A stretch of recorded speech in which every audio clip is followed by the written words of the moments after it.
Bonjour à tous, bienvenue à la conférence DataRobot. On va se présenter, Julien Blin et Elena Audou. On travaille tous les deux chez Intech en tant que consultants. Donc l'objectif de cette conférence aujourd'hui, c'est de parler un petit peu du machine learning. Il n'y a aucune connaissance préalable à avoir et l'idée en fait c'est justement de vous montrer qu'avec ce qui est possible de faire aujourd'hui et ce qui existe sur le marché, en fait on est capable de donner plus de pouvoir entre guillemets à des gens qui n'ont pas de connaissances en machine learning pour mettre des modèles prédictifs sur le marché. Donc c'est un peu l'idée de DataRobot et c'est comme le port salut, c'est écrit dessus. Voilà, donc le machine learning, aujourd'hui on en entend beaucoup parler, on sait qu'il y en a à peu près dans tous les devices qu'on utilise partout. On va faire des petits rappels déjà pour débuter. Donc on va parler un peu de famille de problèmes, de famille d'algorithmes, un peu qu'est-ce qui compose ces algorithmes. Et après on va balayer en fait le cycle le process de création d'un modèle prédictif. Et une fois qu'on aura fait ça, on se posera la question, ok, comment est-ce que tout ça, on peut l'améliorer? Comment est-ce qu'on peut aller plus vite sur le marché avec un modèle prédictif? Et sur quelle phase je peux gagner du temps avec un outil tel que DataRobot. Et pour le dire tout de suite, DataRobot en fait, est une société avec laquelle Intech est devenu partenaire très récemment et qui propose ce type de solution. On appelle ça du machine learning automatisé. Merci Julien. Alors pour commencer, je vais juste faire la distinction entre les deux buzzwords. On entend tous parler de machine learning, deep learning. On utilise l'un ou l'autre et inversement. Alors la qualité pas top, mais quelle est la différence donc, entre les deux? Elle se trouve ici. Le machine learning, concrètement, c'est des mathématiques. C'est des modèles mathématiques avec des paramètres.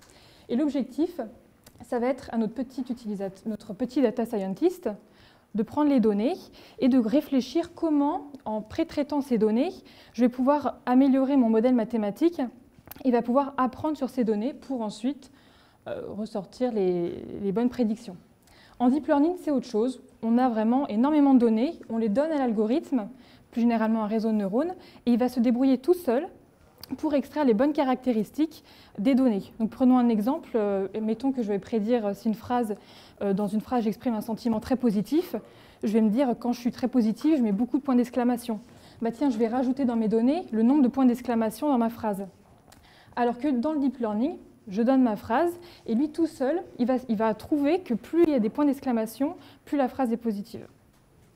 Donc là, on va se concentrer vraiment sur le machine learning. Ce qu'il faut savoir, c'est que le deep learning, c'est plutôt ce qu'utilise par exemple chez Google dans la recherche pour détecter un chat sur une image ou des choses comme ça. Donc là, le machine learning, c'est plus que demain, vous pourriez mettre en prod chez vos clients. Premièrement, dans le machine learning, il existe deux types de problèmes. Un problème de régression. Donc, prédire quelle serait la température de demain, 18 ou 7. Et l'autre problème auquel on peut s'attaquer, c'est un problème de classification. Donc c'est déterminer, est-ce que demain il va faire beau ou non. Donc déjà, on se pose cette question-là. Après, il existe une multitude de modèles mathématiques. Comment savoir lequel est le bon? Donc là, par exemple, on va avoir un problème de classification de K-means. Ici, pour un problème encore de classification, un arbre de décision, une SVM. Enfin bref, il existe plusieurs vingtaines de modèles différents qu'il faut appliquer à des problèmes différents. Et en plus, chaque modèle a des paramètres. Et il faut arriver à déterminer ces bons paramètres. Donc là, par exemple, pour une SVM, on va avoir un paramètre C et gamma. Il peut en exister une multitude de valeurs. Comment savoir à chaque fois que j'entraîne mon modèle quelle valeur du paramètre prendre, à part itérer et voir quel serait le meilleur score. Alors je passe la parole à Julien. Donc ça c'était pour la partie un peu technique, mais en fait ce qui se cache derrière tout ça, c'est un besoin métier. On ne va pas faire du machine learning pour faire du machine learning. La demande, elle doit venir du business.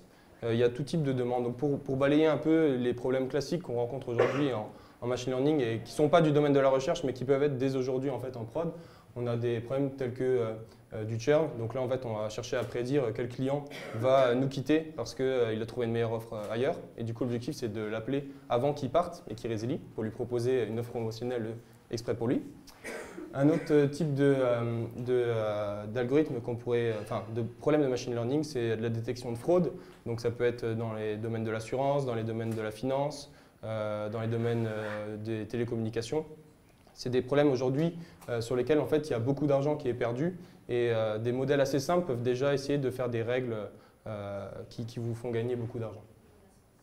Un autre type de problème business, ça peut être tout simplement essayer de choisir à combien je fixe le prix du nouveau produit que je vais mettre sur le marché, ou alors quelle promotion je vais proposer à quel segment de mes clients. On a aussi des problématiques avec la supply chain, donc le management, gérer ses stocks tout simplement. Voilà, c'est une problématique, ça coûte beaucoup d'argent à une entreprise d'avoir un entrepôt avec des tonnes de cartons, alors que finalement on pourrait peut-être prédire que ça ne va pas être commandé aujourd'hui puisque ça ne sert à rien de stocker des parapluies alors qu'on est en juillet et qu'il fait 30 degrés. Ou encore la maintenance prédictive par exemple, ça peut aussi être un domaine d'application. Il y en a encore plein, mais c'était pour vous donner des exemples concrets par rapport à ça. On va ensuite rentrer donc, dans le cycle de conception d'un modèle de machine learning. Donc là, on a vu en fait qu'est-ce que c'est le machine learning, grosso modo, où est-ce qu'on peut l'appliquer. Maintenant, on va voir qu'est-ce qu'il faut faire pour avoir un modèle prédictif qui peut aller en prod. La première partie, c'est déjà, le vrai problème, c'est les données. Donc, par rapport aux besoins métiers que vous avez exprimés, est-ce que vous avez des données? Comment est-ce que vous les récupérez? Est-ce qu'elles existent? Ou comment est-ce que vous allez extraire certaines caractéristiques sur ces données? Ça, c'est un problème qui peut prendre jusqu'à 80% de votre temps. La deuxième étape, c'est mise en place de l'algorithme. Donc là, vous devez choisir quelle famille d'algorithmes vous allez essayer. Vous faites ça au feeling ou vous avez un don particulier. Quel langage vous allez prendre? Moi, j'aime bien Python. Est-ce que je vais le faire en Python? Ouais, mais en prod, en fait, ils veulent mettre que du Java. Comment on fait? Après, l'étape d'après, c'est la partie d'apprentissage et d'évaluation. Donc mes données, elles sont prêtes, j'ai choisi mon algo. Bon voilà, je vais entraîner mon modèle. Donc là, c'est l'ordinateur qui va travailler pour moi. Et après, qu'est-ce que je vais faire? Je vais itérer, je vais essayer avec d'autres paramètres, pour voir si j'ai des meilleurs résultats. Et en fait, qu'est-ce qui se passe pendant tout ce temps? Il y a du temps qui est dépensé pour rien. Et votre chef, lui, ce qu'il veut, c'est que ça aille en prod maintenant. Donc ça peut être problématique. Et après, voilà, le modèle, vous l'avez choisi, et maintenant, vous voulez le déployer. Donc, il faut l'exporter, le sauvegarder sous un format prédéfini, et il faut le déployer sur un serveur. Et puis après, il faut peut-être voir pour l'intégrer à vos applis existantes. Voilà, donc tout ça, en fait, ça nous montre qu'on peut avoir des problèmes à plein d'endroits différents. Et pourquoi est-ce qu'on peut en avoir encore plus? C'est parce que tout ça, c'est dans les mains de personnes qu'on appelle les data scientists. Les data scientists, en fait, ils se retrouvent au milieu de ce diagramme de Venn, parce que c'est un profil qui requiert à la fois une expertise en computer science, en maths, en stats, mais aussi une connaissance du métier. Alors peut-être que vous avez plus de business analyst, et du coup, peut-être qu'en fait, un outil qui permet de faciliter toute la partie technique et le choix du modèle, le choix des paramètres, etc. Peut-être que ça, c'est quelque chose qui pourrait vous aider, vous, avec vos business analysts, à traiter plus de problèmes de machine learning, à mettre plus de choses en prod, et sans avoir le risque que le seul et unique data scientist de votre boîte, il parte demain et qu'en fait plus personne ne sache ce qu'il a codé. Et voilà. Et ça, la solution aujourd'hui qu'on vous présente, c'est DataRobot, il est là. Donc c'est l'entreprise avec laquelle Intech devient partenaire. Et en fait, on va vous faire un cas concret maintenant, que je laisse expliquer là, et on va faire une comparaison entre comment est-ce qu'on faisait sans une plateforme de machine automatisée, comment est-ce qu'on fait avec. Très bien. Alors, juste pour régler le souci technique. Donc le use case qu'on s'est proposé, comme on disait dans la description, c'est un use case sur la partie voiture. Oui. Alors, donc première étape, déjà le use case, l'objectif c'est de créer un modèle qui permet de prédire le prix d'une voiture en fonction de sa marque, sa finition et ses différentes caractéristiques. Première étape, la récupération des données. Donc là c'est Julien qui s'est attelé à la tâche. Il est donc allé sur un site, tu me rappelles? J'étais sur le site de l'Autojournal, tout simplement. J'ai remarqué qu'il y avait 660 pages de fiches techniques de véhicules, qu'on pouvait les scraper.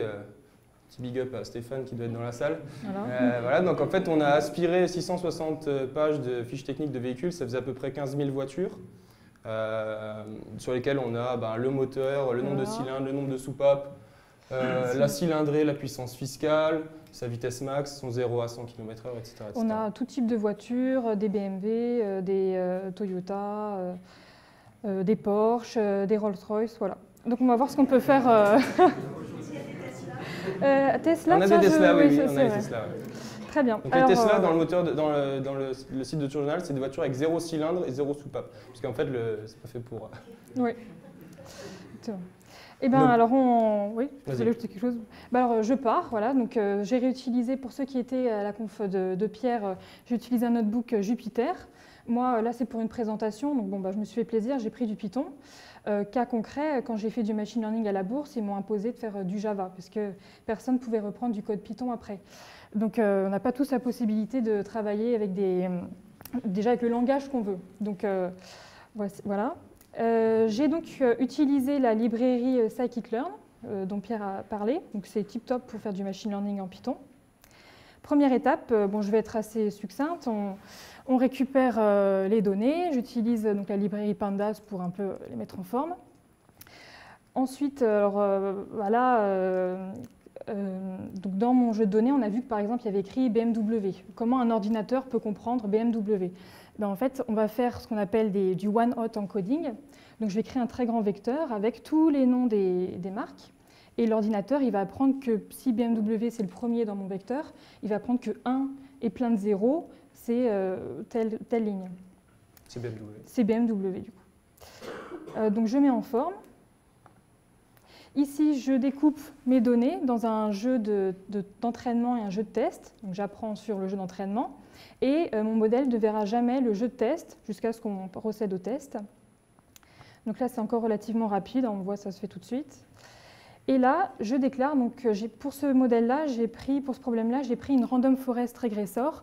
Donc, ce sont des arbres de décision, mais une forêt, c'est un ensemble d'arbres de décision. Et régressor, pourquoi? Parce qu'à partir d'un ensemble de voitures, on veut prédire le prix. Donc, c'est un problème de régression. Et là, je vais un peu tricher, parce que, donc, par exemple, mon modèle a mis 6 minutes en amont, quasiment 7 minutes, pour apprendre sur mon jeu de données. Et là, on est d'accord que ce modèle-là, il a appris sur ce jeu de données avec, donc, en paramètres, ici, j'ai mis un nombre d'arbres de 500. Donc là, j'ai appris juste pour un modèle avec un seul paramètre et ça m'a pris 7 minutes. Et ensuite, on va passer au test. Donc, premièrement, le calcul de l'erreur. Donc là, ça a pris un petit peu de temps. Alors, je peux basculer ici, je l'avais noté.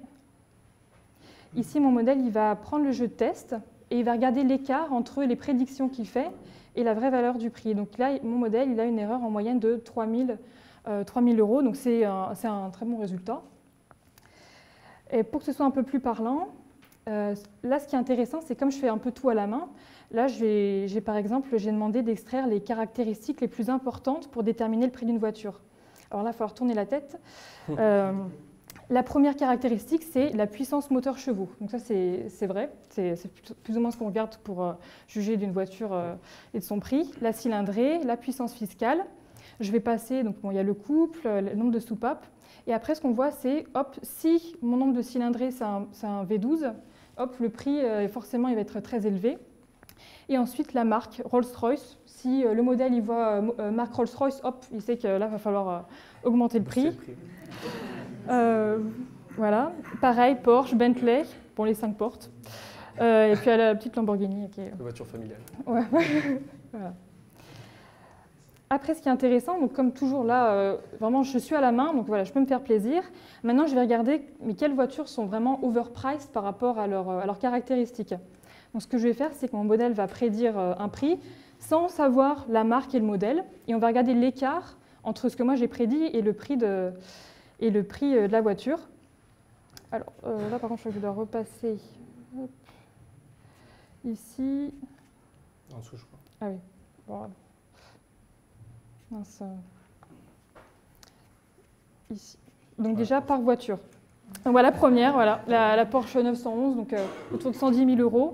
Donc visiblement, ces caractéristiques ne justifient pas d'un prix pour mon algorithme aussi délirant.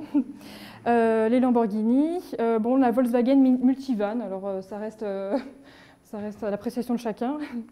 Et après, on voit les BMW X7, donc ils ne sont pas encore en train d'être construites, si je ne me trompe pas, mais voilà, visiblement... N'achetez pas, ça va être trop cher. Voilà, c'est achetez la marque si vous le souhaitez. Et après, pareil, donc je l'ai fait aussi, mais juste j'ai agrégé tout par marque. Donc voilà, Porsche, mon modèle, il me dit qu'en moyenne, les caractéristiques de la voiture ne justifient pas d'un prix aussi important. Donc on va de Porsche, Lamborghini, et puis après, Volkswagen. Ok. Voilà. Et donc là, tu es arrivé à un point en fait, où voilà, elle a son modèle, donc elle pourrait l'exporter sur le disque écrire sur disque. Par contre, après, il reste à développer pardon, une API qui puisse réceptionner des prédictions ce genre de… Ouais. Sachant que là, j'ai tout fait en Python, mais si moi, je suis donc familière avec Python et que je vais chez mon client et qu'ils me disent que c'est en Java, bah là, je suis partie pour tout refaire. L'effet démo. Non, mais après, peut-être que je peux l'avoir sur ton… Ah, attention, tac et tac. Ah, Ah, attendez, voilà. Oh là là c'est là. bon. Note sauveur, ok, désolé. Et tu touches plus au câble. Hein. Pardon ? Tu touches plus au câble. Non, je touche plus au câble. Donc voilà, donc, on disait rester à faire l'API et l'intégrer dans le SI globalement. Donc là, moi, ce que je vais vous montrer, c'est maintenant comment est-ce qu'on ferait ça avec une plateforme telle que DataRobot. Donc moi, en fait, ce que je ferais, c'est tout simplement, tac, si ça veut bien. Donc moi, j'irai sur DataRobot, donc je vais vous présenter un peu la plateforme après. Et en fait, le dataset qu'on a en entrée, je vais le drag and drop sur la plateforme. Donc là, en fait, la plateforme va déjà me proposer quelques vues sur mes données, des vues qui peuvent ressembler à ce qu'Elena avait, d'autres moins. Donc là, c'est du live, donc il suffit juste qu'il lise. Il est en train de lire les données, donc à droite, il montre ce qu'il fait. Donc à droite, voilà, il me demande en fait qu'est-ce que je veux prédire ici, donc ça on le verra après. Par contre, en dessous, je peux explorer un peu mon dataset. Je peux voir que, en fait, si je clique sur type de boîte, globalement, il est en train de… Ah oui, pardon, excusez-moi, il faut juste que je lui dise quel target je veux utiliser. Donc moi, je veux prédire le prix. Tac, et on va redescendre. Donc si je prends par exemple la cylindrée, l'effet de la démo, tac, user target. Ok, bon, c'est pas grave, j'ai un backup ici. Donc je peux y retourner. Donc en fonction de… Je peux regarder un petit peu ma finition, qu'est-ce que j'ai dans mes mots de finition. Donc là, c'est un word cloud. Je peux aller tout simplement sur la vitesse max. Et là, je vois qu'en fait, plus ma vitesse max augmente, plus mon prix augmente globalement. Donc en orange, c'est le prix. Et après, on a un diagramme de distribution des données. Après, ce que je fais, en fait, c'est ici, je retourne dans mon truc et je fais Start. En fait, il y a un mode autopilote qui permet à quiconque de lancer un apprentissage. Et donc là, en fait, on va avoir les workers à droite qui vont commencer à travailler. Pour vous montrer un peu ce que ça donne, puisque ça ne met pas 2 minutes non plus, j'ai fait une vidéo en accéléré, si ça veut bien. Tac, on y est. Donc là, il y a un chrono qui apparaît, qui est là. Voilà, et il va être en haut après. Donc là, je prédis le prix, je fais Start. Et je lance mon chrono. Et donc, en fait, là, on le voit travailler. Donc, le chrono accélère en haut à droite, c'est limite. Donc là, on est à 2 minutes. Donc, c'est des minutes que vous voyez. Donc là, en fait, ce qu'il fait, c'est lui, dans la plateforme, il y a tout un ensemble de modèles. Et lui, il va en fait chercher les paramètres les plus appropriés à votre modèle et les modèles les plus appropriés aussi pour votre target que vous voulez prédire. Donc là, il est en train de faire travailler 4 workers parce que j'ai 4 machines à disposition. Il m'affiche tous les modèles qui benchmark et il me les met dans l'ordre de leur performance. Donc le plus en haut, c'est celui qui a le meilleur score. Donc là, ce que je vois, c'est qu'en fait, toi, tu avais choisi une random forest regressor, mais en fait, un extreme gradient boosted tree, c'était meilleur. Mais, je ne sais pas pourquoi tu ne l'as pas choisi. Mais… Donc en fait, c'est ce genre d'insight que peut vous donner, c'est-à-dire que un business analyst qui a la connaissance de ces données, lui, il sait ce qu'il veut prédire, il va passer beaucoup de temps à mettre ces données en forme. Et c'est là que la plus-value, elle est maximale. Et en fait, après, la perte de temps, entre guillemets, liée à la recherche des bons paramètres, à la recherche du bon modèle, etc., vous êtes complètement, abstrait de tout ça. Et je ne sais pas si vous avez vu à la fin, mais on est arrivé à un timing de 25 minutes. Ok, il me reste je te coupe, mais rien que déjà avoir les statistiques comme ça sur les données, moi, ça m'aurait pris au moins 3 jours pour avoir sur toutes les données, toutes les stats bien présentées comme ça pour tout de suite analyser le dataset. Et donc là, le résultat, il est là sous vos yeux, donc les 25 minutes sont passées. Donc il y a 66 modèles qui ont été entraînés. Donc il y a vraiment tout type de modèles. On fait confiance à la plateforme, ce qui est en fait qui est développé par des centaines de data scientists qui, eux, ont vraiment une expertise sur le métier. Pourquoi est-ce que vous essayeriez d'embaucher des centaines de data scientists pour essayer de les concurrencer, alors qu'en fait, vous aurez toujours un train de retard? vaut mieux se concentrer là où votre valeur ajoutée est la plus forte, c'est-à-dire sur la préparation de vos données, sur la définition de votre business. Et après, avec une plateforme comme ça, vous pouvez choisir le modèle. Donc là, il me dit que bah, voilà, j'ai une description. Donc là, comme toi, sur les variables de type catégorique, bah, il m'a fait aussi un one-hot. Sur les variables numériques, eh ben, il m'a juste complété les valeurs qui étaient manquantes. Et il a aussi su traiter des variables de texte, parce que toi, je crois que tu n'avais pas pris les finitions en compte. Exactement. Ça, c'est le genre de choses qui sont un peu trop compliquées à faire à la main. Et là, en fait, on est capable de le faire. Et puis on a l'explication en plus, donc on maîtrise exactement, le modèle. Voilà. Là, c'est expliqué avec un schéma que n'importe qui peut comprendre. Et sur la partie prédiction, après, moi, je peux déployer une API. Je l'ai fait. Et donc, en fait, cette API, elle est ici. Et en fait, j'ai même pas besoin trop de ça. On va pas non plus dire que c'est pour n'importe qui, mais je peux récupérer ce code Python où il y a déjà mes credentials, l'ID de mon application déployée, etc. Et je peux directement utiliser ça dans mon terminal, faire Python mon fichier.py. Et là, ça va faire une request post à mon API et je vais recevoir ma prédiction en retour. Donc en fait, ça, vous pouvez l'intégrer plus facilement dans votre SI. Vous ne perdez pas de temps sur des choses que vous allez faire pour un premier modèle, que vous allez devoir refaire pour un second modèle, puis un troisième, etc. Vous pouvez vraiment accélérer votre time to market. Si je retourne juste sur modèle pour vous montrer, parce que je crois que j'ai encore un tout petit peu de temps, il y a tout un ensemble de choses aussi qu'il faut savoir, c'est la partie compliance. Donc en fait, quand vous mettez avec GDPR, quand vous mettez un modèle prédictif en ligne, vous devez fournir à votre service juridique un document extrêmement complet sur qu'est-ce que vous faites avec les données qui sont en entrée. C'est logique parce qu'on a envie de savoir comment sont traitées les données du client. Là, on parle de voiture, c'est complètement anonyme. Mais si demain, vous faites un modèle pour prédire si votre client, c'est un client qui doit passer devant tout le monde dans la file d'attente de votre service téléphonique parce que c'est un client qui a énormément d'argent dans votre banque, il faut qu'on sache en fait comment sont traitées toutes vos données. Et donc ça, c'est un document déjà, premièrement, les data scientists, ils n'aiment pas faire. Ça prend du temps et puis c'est de la documentation. Et là, en fait, vous pouvez directement récupérer ce document préfet. C'est un document Word d'une quarantaine de pages qui explique tout ce qui est fait dans le modèle que vous avez déployé. Après, si vous avez besoin, vous pouvez aussi tout simplement retrouver, ça c'est quelque chose que toi tu avais réussi à montrer, donc moi j'ai à peu près les mêmes analyses que toi. La puissance moteur chevaux, c'est mon importance la plus grande. Par contre, après, je vais avoir la longueur. Plus la voiture, a priori, plus elle est longue et plus c'est cher. Et la marque, en fait, arrive très vite derrière avec le poids à vide, étonnamment, mais voilà. Je peux encore juste rapidement vous montrer quelque chose et après, on va y arriver. J'ai le temps? Ok, parfait. Ok. Donc là, en fait, on peut aussi faire tout simplement, ça c'est super. Voilà. Là, je peux vous montrer en fait quelques exemples. Là, il va prendre en fait les 3 voitures les plus chères du dataset de training qu'il a pris, les 3 voitures les moins chères, et il va être capable de me dire, celle-là, en fait, moi j'ai prédit qu'elle valait 365 000 €. Pourquoi? Parce que sa puissance moteur chevaux, c'est 740, elle a fait 75 chevaux fiscaux, c'est une cylindrée de 6,5 litres, c'est une Lamborghini Aventador et sa vitesse max, c'est 350. Donc en fait, c'est 1, 2, 3, ces 6 features-là, elles vont tout de suite être responsable du fait que la prédiction va être très élevée. À l'inverse, je vais prendre celle tout en bas. J'ai 17… c'est quoi comme voiture ça?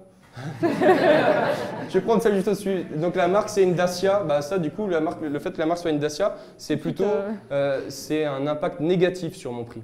La puissance de moteur chevaux, c'est 73 chevaux. C'est vraiment pas beaucoup. Mon couple maxi, c'est 95 Nm. C'est pas top. Donc en fait, tout ça, ça fait que quand vous allez envoyer vos données et que votre modèle il est en prod, vous pouvez voir ce que l'API a répondu. Vous pouvez voir en fait quels sont les drivers qui ont mené à cette décision et cette prédiction de prix pour notre exemple précis. Voilà, je pense qu'on a fait à peu près le tour. Oui, et on n'a peut-être pas assez insisté sur le fait qu'il gère toute l'infrastructure derrière. Là, moi, j'ai fait tourner mon code sur mon ordi, Core i5. Ouais. Voilà, c'est ça. Là, en fait, vous êtes complètement scalable. Là, on a fait un exemple sur un dataset qui est rentré dans ton ordi, en RAM. On peut faire très bien la même chose sur un dataset de 10 Go. Et là, on commence à avoir des problématiques sur un PC local ou même sur une infra classique. Ça commence à être problématique de faire ça, alors que là, c'est at scale. Donc, c'est pour ça qu'en fait, on voulait vous présenter ce qu'on peut faire aujourd'hui avec du machine automatisé. Il ne s'agit pas d'essayer de vous vendre la plateforme à vous, juste vous montrer ce qu'on sait faire aujourd'hui et comment est-ce qu'en fait on peut aborder les choses différemment de ce qu'on les aborde actuellement. C'est-à-dire arrêter de mettre un focus complet sur les data scientists qui peuvent utiliser cette plateforme pour en fait accélérer leur time to market et traiter tous les sujets dont qu'ils n'ont pas le temps de traiter. Et eux, ils vont pouvoir se focaliser sur des problèmes où ils ont une vraie valeur ajoutée parce qu'il y a cette plateforme-là, elle ne peut pas le faire. Elle ne peut pas faire du deep learning, elle ne peut pas détecter des chats dans des images, des choses comme ça.